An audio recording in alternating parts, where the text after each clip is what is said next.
Hindi biro ang sakit na rabies, kaya payo ng mga doktor hindi dapat ipagwalang bahala kapag nakagat ng aso o iba pang hayop, kahit may bakuna pa ang mga ito. Balitang hatid ni Jamie Santos.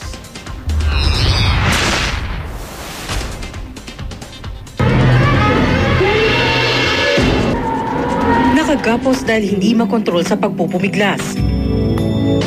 Wala na sa sarili kaya inilagay sa mga kwartong may rehas. Sino mag-aakalang dati silang mga taong nasa katinuan hanggang makagat sila ng hayop at maimpeksyon ng kamandag ng rabies. Kaya hindi raw dapat ipagsawalang bahala ang mga kagat ng hayop. Si Jaylick Salud na hirap maglakad, bagamat may bakuna kontra rabies ang sumakmal sa kanang crossbreed na Labrador at Pitbull, nagpa-ospital pa rin siya para makasiguro.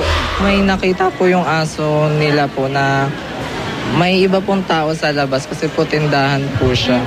Tapos pabalik-balik po siya, gusto niya po tahulan. Kaso ano po, pong nagagalit siya. And then pagkatapos po nun, bumalik po siya sa akin. Tapos po, doon niya na po ako kinagat.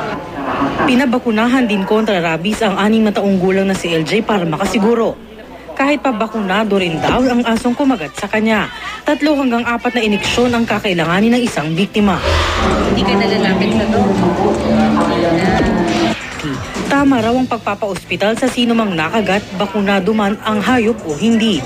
Pero bago pa dalhin sa ospital, dapat daw sabunin kahit ng panlaba ang sugat at lagyan ng suka o antiseptic. Yung padugo po, wag nyo na pong gawin yun kasi lumalaki ang sugat. Mas mabilis pa kamo ang pag-akyat ng virus sa brain.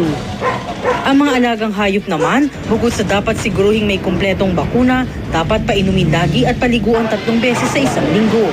Lalo sa ganitong panahon kung kailan karaniwan nagsisimula dumami ang nakakakagat ng mga aso pati pusa, na inaasahang darami pa hanggang tag-init.